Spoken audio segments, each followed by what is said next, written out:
인간은 나이가 들면 들수록 안정된 삶을 추구하며 살아가게 됩니다. 젊었을 때에는 도전과 변화를 즐기며 살아가지만 세월이 흐르게 되면 인간은 점점 안전한 곳과 그리고 익숙한 것을 추구하게 되는 것입니다. 그리고 예측이 가능한 삶을 선호하게 되는 것입니다. 왜냐하면 인간은 나이가 들면 들수록 무엇을 얻을 것인가를 고민하게 되는 것이 아니라 내가 가지고 있는 것을 어떻게 지킬 것인가를 고민하기 때문입니다. 결국 인간은 나이가 들게 되면 모험의 삶보다는 평안한 삶을 추구하게 되고 인생의 속도보다는 인생의 깊이를 선택하게 되는 것입니다. 그런데 인간이 이러한 안정된 삶을 추구하게 된다는 것은 결국 우리가 도전을 두려워하게 되었다는 의미와도 같은 것입니다. 도전은 언제 하는 것입니까? 10대나 20대 때 하는 게 도전인 것입니다. 그런데 40대가 되고 50대가 되었음에도 불구하고 계속해서 도전하는 사람들을 두고 우리는 그것을 도전이라고 하지 않고 무엇이라고 이야기합니까? 네? 객기라고 하죠, 맞죠? 객기를 부린다, 그렇게 표현하기도 합니다. 그래서 나이가 들면서는 도전하기가 결코 쉽지가 않은 것입니다. 그러나 그럼에도 불구하고 인간은 늘 도전을 동경하며 살아가는 존재입니다. 정말 한 번씩은 내가 꿈꾸고 있는 그런 것들을 무모하게 도전해보고 싶기도 하는 것입니다. 사람들이 한번 미쳤다고 이야기해도 정말 이 일은 내가 한번 도전해보고 싶어. 그런 일들이 우리의 마음속 한켠에는 남아있다라는 것입니다. 우리는 이러한 무모한 도전을 하는 사람들을 두고 돈키호테와 같다라는 이야기를 합니다. 이 말의 뜻은 무모하지만 멋지다는 의미를 가지고 있어요. 이런 돈키호테와 같은 무모한 도전을 하는 사람들을 우리는 주위에서 종종 발견할 수가 있습니다. 돈키호테는 기사도의 매력에 빠져서 마법에 빠진 사람들을 구출하기 위해 모험을 떠나게 되었습니다. 그런데 그의 모험은 엉뚱하기 그지 없었던 것이죠. 우리가 잘 알고 있는 에피소드가 하나 있습니다. 돈키호테는 이 들판에 세워진 힘차게 돌아가는 풍차를 바라보면서 저것은 나의 적군이다, 세상의 적이라고 생각을 했던 거예요. 그래서 이 돈키호테는 창을 들고 힘차게 돌아가는 풍차를 향해 돌진하게 되었던 것입니다. 결국 어떻게 되었습니까? 그 풍차의 날개에 치여 멀리 나가 떨어지게 되었던 거예요. 사람들은 이런 돈키호테를 향해서 미쳤다라고 조롱하기 시작했습니다. 그러나 그럼에도 불구하고 돈키호테는 자신의 신념과 이 의지를 꺾지 않았던 것입니다. 그리고는 굉장히 멋진 말을 하게 돼요. 제가 그의 말을 읽어드리겠습니다. 누가 미친 거요? 장차 이룰 수 없는 세상을 상상하는 내가 미친 거요? 아니면 세상을 있는 그대로만 보는 당신들이 미친 거요?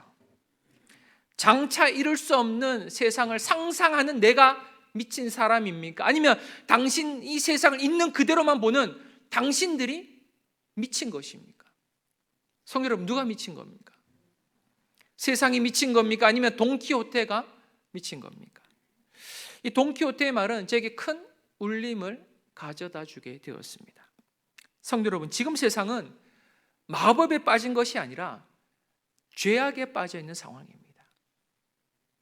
그러니 죄악에 빠진 사람들이 우리 그리스도인들을 향해 마치 돈키호테와 같다고 이야기하지 않겠습니까? 세상 사람들이 우리 그리스도인들을 바라보면 미친 것처럼 보이는 거예요. 무엇에 미친 사람들입니까? 예수에 미친 사람들. 예수에 미친 사람들이 바로 그리스도인이라는 것입니다. 성도 여러분, 신앙이란 미치는 거예요. 미치지 않고서는 이렇게 신앙생활을 할 수가 없습니다. 사랑의 교회를 개척하신 고 옥하는 목사님께서는 목회자를 대상으로 하는 그 제자 훈련을 강의하셨는데 그 첫 번째 강의 제목이 무엇인지 아십니까? 광일론입니다. 광일론. 미쳐야 한다라는 거예요. 무엇에 미친 사람이 되어야만 합니까?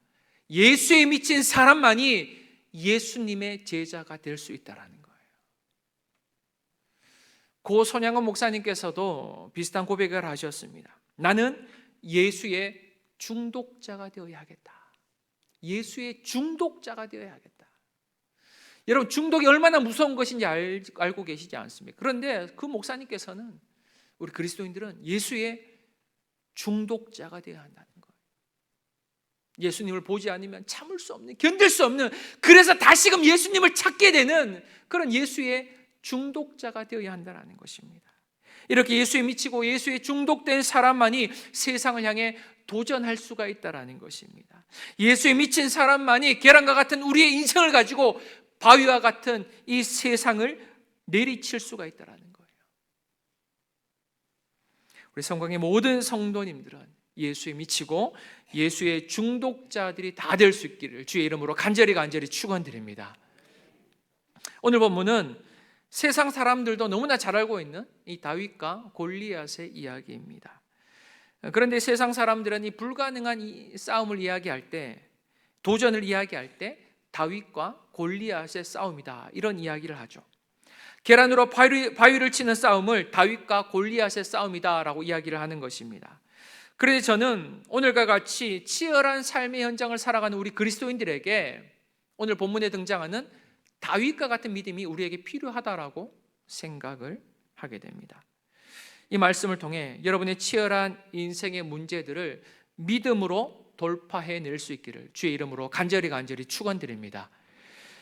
이 다윗과 골리앗의 이야기는 이 블레셋과의 전투에서부터 시작됩니다. 그런데 이 전쟁에서 큰 변수가 하나 등장했는데 그 변수란 무엇이었습니까? 여러분 4절 말씀인데요, 4절 말씀을 다 함께 읽도록 합니다. 시작. 블레셋 사람들의 진영에서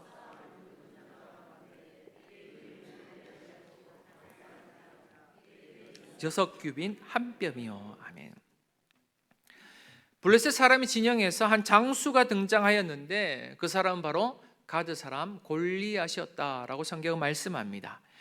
지금 이스라엘 민족은 이 골리앗으로 인해서 큰 위기를 맞이하게 되었던 것입니다. 4절을 보시면 그의 외모가 언급되어 있는데요, 그의 키가 얼마가 되었다라고 성경은 말씀합니까?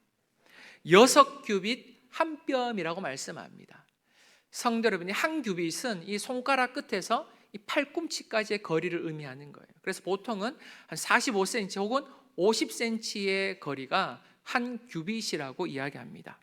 그런데 6규빗이라고 하면 몇 미터 정도가 되는 것일까요? 한 2m 85에서 3m 정도 되는 이 길이가 바로 6규빗이라는 것입니다. 그렇다면 지금 골리앗의 키가 얼마라는 거예요? 한 3m 정도 되는 엄청나게 큰 거인이었다는 것입니다. 거인. 그리고 5절을 보시면 그의 갑옷의 무게가 얼마였다라고 기록하고 있는가 하면 5,000세겔이었다라고 말씀합니다. 여러분 5,000세겔이라는 것은 킬로그램으로 환산하면 60kg 정도가 돼요. 60kg. 성인 남자 한 명 정도를 갑옷으로 입고 있었다라는 것입니다. 엄청나게 무거운 갑옷을 입고 있었다라는 거예요. 그리고 그가 들고 있었던 창의 무게가 얼마냐 하면 600세겔이었다고 합니다. 여러분 600세겔이라는 것은 한 7kg 정도가 돼요. 가볍지 않은 무게입니다. 여러분 막 5kg 아령만 들어도 들고 뭐 할 수가 없어요. 그런데 그 창이 7kg였다는 거예요. 그 창을 들고 싸운다고 한번 생각해 보십시오. 지금 골리앗은 엄청나게 무거운 갑옷을 입고 또한 엄청나게 무거운 창을 들고 전쟁터에 등장하게 되었다라고 성경은 말씀하고 있는 것입니다. 그런데 여기서 엄청나게 무거운 갑옷과 창이라는 것은 사실 골리앗의 전투력을 의미하는 것이 아닙니다. 왜냐하면 엄청나게 무거운 갑옷과 창이라는 것은 골리앗을 둔하게 만드는 그의 장애물이었기 때문이었습니다. 그렇게 무거운 갑옷과 무거운 창을 들고 어떻게 재빠르게 싸울 수가 있겠습니까? 성도 여러분, 생각보다 골리앗의 전투력은 그리 높지 않았던 거예요. 이 말의 뜻은 이스라엘에게도 승산이 있는 싸움이었다는 것입니다. 한번 붙어볼 만한 싸움이었다는 거예요. 붙어볼 만한 싸움. 그런데 이스라엘 백성들은 전혀 그런 생각을 하지 못하고 있었던 거예요. 아, 골리앗 가면 붙어볼 만한데? 이런 생각을 전혀 하지 못했다는 거예요. 그 이유가 무엇인지를 조금 후에 한번 살펴보도록 하겠습니다. 그리고 8절부터 10절까지의 말씀을 보시면 골리앗이 계속해서 이스라엘 백성들을 도발하는 장면이 기록되어 있습니다. 나와 한번 붙어보자는 거예요. 1대1로 한번 나와 싸워보자.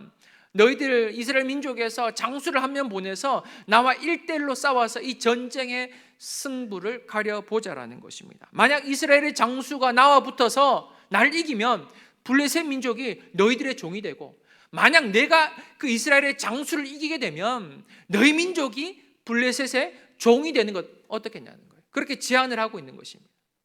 1대1로 한번 붙어보자라는 거예요. 뿐만 아니라 골리앗은 계속해서 이스라엘 백성들을 모욕하기 시작했습니다. 너희들은 겁쟁이일 뿐이라는 거예요. 너희들은 이미 패배자야. 싸울 마음도 없는 그런 실패자이자 패배자라는 거예요. 너희들은 나와 싸워 이길 수가 없다라는 거예요. 그런데 이 말을 누가 하고 있습니까? 키가 3m나 되는 골리앗이 막 너희들은 패배자야, 너희들 이길 수 없어. 그러니까 이스라엘 백성들이 그의 말에 압도될 수밖에 없었던 거예요. 결국 이 골리앗의 도발과 모욕적인 말로 인해서 이스라엘 군사들은 어떻게 되었다라고 말씀합니까? 여러분 11절 말씀인데요, 11절 말씀을 다 함께 읽어보도록 합니다. 시작. 사울과 온 이스라엘이 블레셋 사람의 이 말을 듣고 놀라 크게 두려워하니라. 아멘.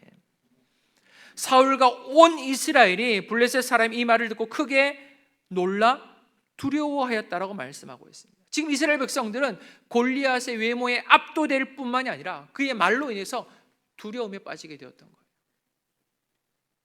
여기서 두려움에 빠지다라는 말은 마음을 잃어버리다라는 의미를 가지고 있습니다. 마음을 잃어버리다. 어떤 마음을 잃어버리게 된 거예요? 한번 붙어보고자 하는 그 마음이 완전히 사라지게 되었다라는 거예요. 싸우고자 하는 마음이 전혀 없었다라는 것입니다. 그들의 마음속에는 무슨 마음이 자리 잡고 있었습니까? 나 이미 졌어. 이거 싸워보지 않아도 알아. 우리는 이 전쟁에서 패배할 거야. 깊은 패배의식에 빠지게 되었다라는 것입니다. 성도 여러분, 졌다라고 생각하는 사람들은 절대로 이길 수 없습니다. 절대로 이길 수 없어요. 왜냐하면 육체는 정신의 지배를 받기 때문입니다. 그래서 나 이미 졌어 라고 하는 사람들은 팔이 나가지 않아요. 한번 싸워보자 하는 사람들이 팔을 내미는 거지, 나 이미 졌어 라고 하는 사람들은 몸이 움직이지 않는 거예요. 다리가 움직이지 않는 거예요. 팔을 내밀지 못하는 거예요. 그러니 전쟁에서 질 수밖에 없다라는 거예요. 이미 졌다라고 하는 생각한 사람들은 질 수밖에 없는 것입니다. 사랑하는 성도 여러분, 이처럼 사람의 외모만을 바라보게 되면 영적인 판단력과 분별력이 흐려지게 되어 있어요. 이스라엘 백성들이 사울을 처음 만나게 되었을 때 그를 보면서 어떤 고백을 했는지 아십니까? 이스라엘 백성 중에서 이만한 사람이 없다라는 거예요. 이렇게 키도 크고 인물도 준수한 사람이 이스라엘 민족 중에는 없다라는 것입니다. 이스라엘 백성들은 그때도 그랬고 지금도 그렇고 무엇을 바라보고 있다라는 거예요? 사람의 외모만을 바라보고 있는 거예요. 그들은 골리앗의 외모에 압도당해 큰 두려움에 빠지게 되었던 것입니다. 그런 하나님의 백성들은 사람들의 외모를 보거나 현실을 보거나 상황을 바라보는 자들이 아니라 하나님의 언약을 바라보는 자들이라는 것을 믿으시기 바랍니다. 우리는 언약을 바라보는 자들이에요. 이스라엘 백성들이 하나님의 언약을 바라보고 있었다면 이렇게 두려워하지 않았을 거예요. 여러분 신명기 9장 2절과 3절 말씀에 어떤 내용이 기록되어 있는지 한번 보시기 바랍니다. 다 함께 읽도록 합니다. 시작. 크고 많은 백성은 내가 아는 아낙 자손이라. 그에 대한 말을 내가 들었나니 이르기를 누가 아낙 자손을 능히 당하리요 하거니와 오늘 너는 알라. 내 하나님 여호와께서 맹렬한 불과 같이 내 앞에 나아간 여호와께서 그들을 멸하사 내 앞에 엎드려지게 하시리니 여호와께서 내게 말씀하신 것 같이 너는 그들을 쫓아내며 속히 멸할 것이라. 아멘. 하나님께서 무엇이라고 말씀하셨습니까? 하나님께서 아낙 자손을 멸하시겠다라고 말씀하고 있는 거예요. 너희 눈에 보이는 키 크고 장대한 저 아낙 자손 내가 멸해 주겠다라는 거예요. 너는 두려워하지 말고 하나님의 말씀을 의지하여 믿음으로 싸워내라는 거예요.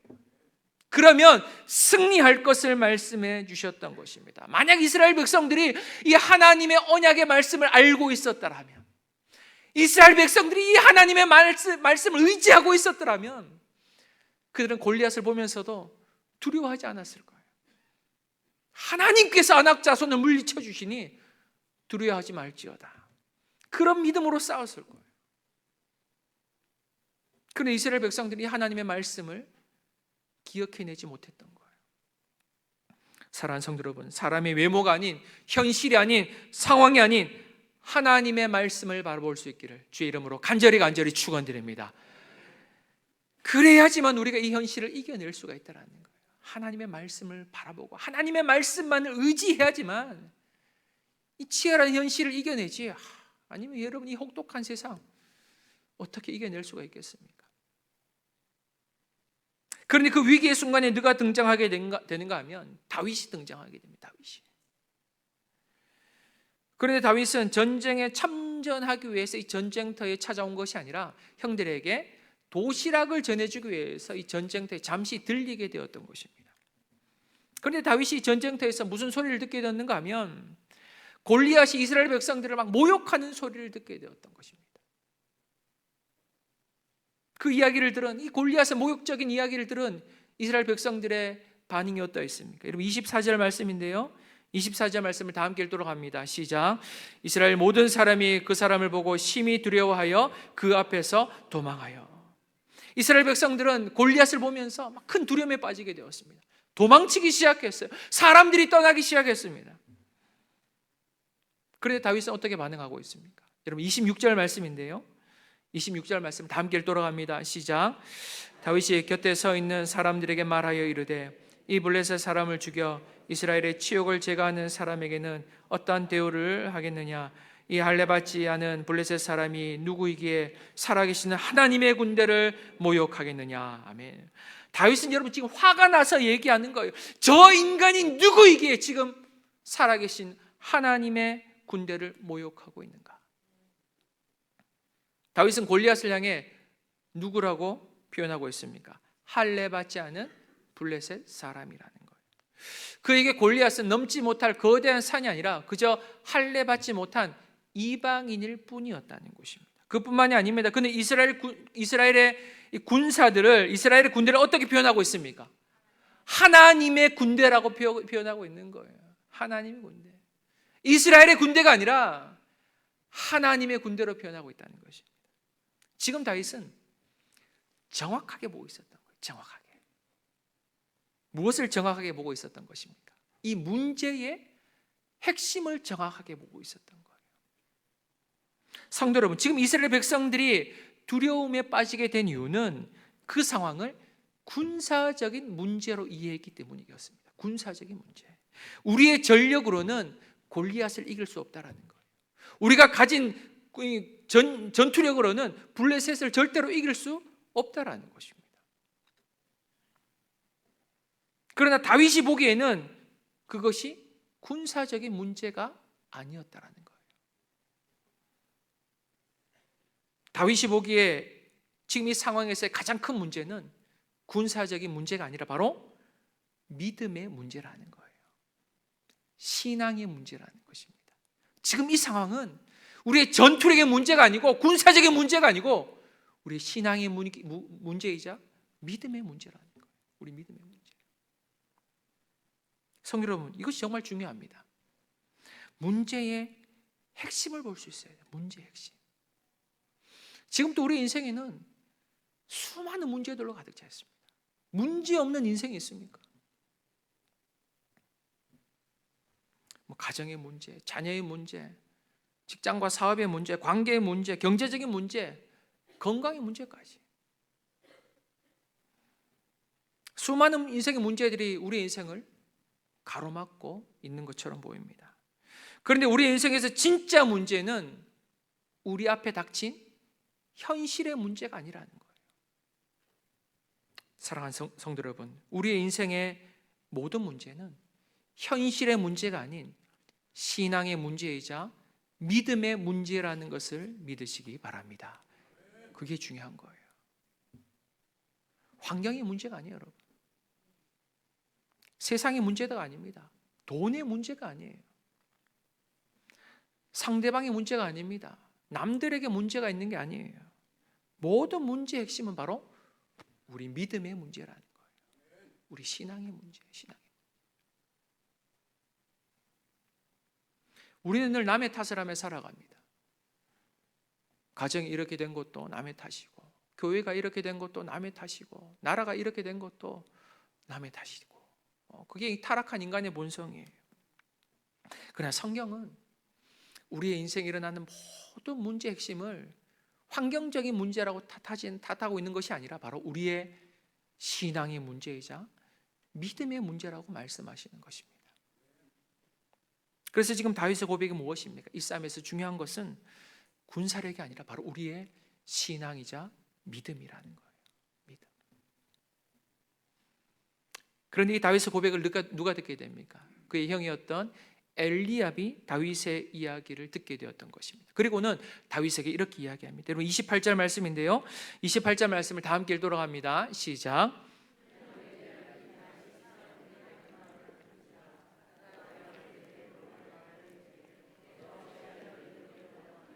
들에 있는 양들을 누구에게 맡겼느냐? 나는 내 교만과 내 마음의 완악함을 아노니 내가 전쟁을 구경하러 왔도다.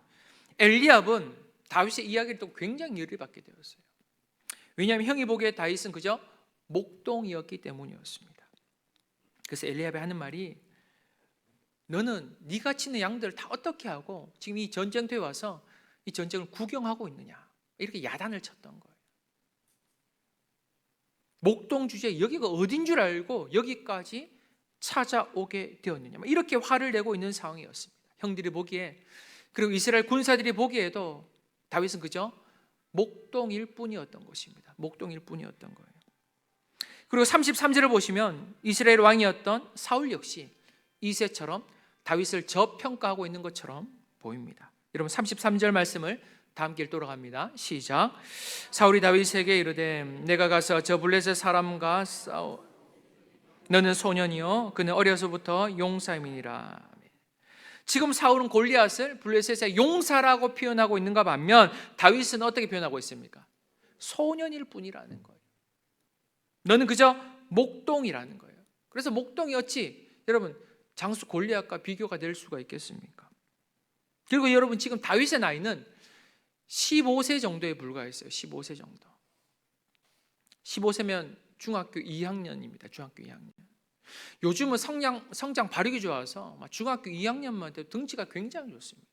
저희 둘째 아들이 중학교 1학년인데 저보다 등치가 더 좋아요. 요즘 애들이 굉장히 큽니다. 보면 몇 학년인지 잘 모르겠어요. 그런데 다윗은 누가 봐도 소년이었던 거예요. 키도 작고 왜소하고 그저 목동일 뿐이었던 것입니다. 결국 이스라엘 백성들은 다윗의 말을 듣고 막 용기를 얻기는커녕 다윗을 비난하고 조롱하기 시작했던 거예요.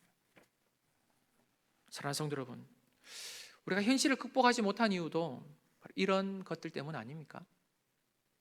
우리는 그저 목동과 같은 인생입니다. 남들에게 크게 내세울 것이 없는 인생처럼 보이기도 하죠. 그리고 이제는 모든 것이 문제입니다. 모든 것이 문제예요. 다윗은 나이가 너무 어려서 문제였는데 이제 우리는 나이가 너무 많아서 문제예요. 나이가 많으니까 힘이 없어요. 뭘 할 수 있는 힘이 없습니다. 건강마저도 좋지 않습니다. 심지어는 나의 가장 가까운 가족들조차도 우리 인생을 응원해 주지 않아요. 가족들마저도, 가까운 사람들마저도 우리를 조롱하고 비난할 때가 있는데, 이러한 상황 속에서 우리가 어떻게 믿음으로 도전할 수가 있겠습니까? 여러분? 어떻게 인생의 문제를 극복해낼 수가 있겠어요? 요즘 유행하는 말 중에 가스라이팅이라는 말이 있습니다. 가스라이팅 들어보셨습니까? 가스라이팅이라는 말은 다른 사람들을 말로 세뇌시키는 거예요. 세뇌시키는 거예요. 자신의 판단력을 의심하게 만드는 거예요. 나는 분명 이런 사람인데 아니라고 이야기하는 거예요. 나는 참 괜찮은 사람인데 너는 그런 사람이 아니야. 이렇게 말하는 겁니다. 세상은 우리를 향해서 이렇게 가스라이팅을 시키고 있는 거예요. 너는 쓸모없는 인생이야. 너 실패한 인생이야. 넌 아무것도 할 수 없어. 별 볼 일 없는 인생이야. 세상이 자꾸만 우리에게 속삭이는 거예요. 너 아무리 몸부림쳐봐, 발버둥 쳐봐, 그 문제로부터 해결할 수 있는지 너 한번 해봐. 안 될걸? 세상이 그렇게 우리를 조롱하는 거예요. 아무리 몸부림쳐도 네가 예수 믿는다고 뭐 달라질 것 같아? 네 삶은 변하지 않아. 그래서 손가락질하는 거예요. 처음에는 아니라고 이야기합니다. 나 그런 사람 아니야. 그런데 나중에는 그 세상의 비난과 조롱이 세뇌가 되어버리는 거예요. 아, 나는 할 수 없구나. 나 실패자구나. 나에겐 소망이 없구나. 나 별 볼 일 없는 인생이야. 나는 그런 존재가 아니라는 것을 좀 삶으로 증명해내고 싶은데 그게 쉽지가 않아요. 왜요? 우리의 삶은 잘 변하지 않기 때문입니다. 나 괜찮은 사람인 거 내 삶으로 좀 보여주고 싶은데 그게 잘 되지 않아요. 그게 잘 되지 않아요. 사랑하는 성도 여러분, 그러나 우리 그리스도인들의 정체성은 삶으로 증명하는 것이 아니라 믿음으로 고백하는 것임을 기억하시기 바랍니다. 여러분, 우리는 믿음으로 고백하는 거예요. 비록 내 삶이 변변치 못하다 할지라도, 세상 사람들이 봤을 때는 별 볼 일 없는 인생처럼 보인다 할지라도 난 하나님의 존귀한 백성이야. 하나님께서 내 인생을 통해서 하나님께서 역사하실 거야. 그런 믿음의 고백을 드릴 수 있어야만 한다는 거예요. 우리가 믿음의 고백으로 선포할 때 하나님의 놀라운 기적이 일어나게 됨을 믿으시기 바랍니다. 여러분, 신앙은 증명 이전의 고백이에요. 증명 이전의 고백이라는 거예요. 우리 삶으로 증명할 수 있으면 좋죠. 그러나 신앙이라는 것은 삶으로 증명하는 것이 아니라 먼저 입술로 고백하는 것임을 믿으시기 바랍니다.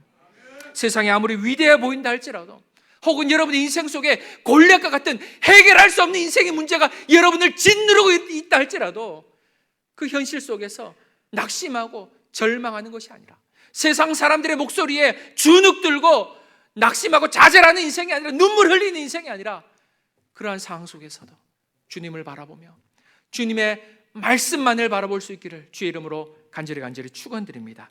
그리하여 인생의 모든 문제들을 넉넉히 이겨내시고 극복해내시고 돌파해낼 수 있는 믿음의 성도들이 다 되시기를 주의 이름으로 간절히 축원드립니다.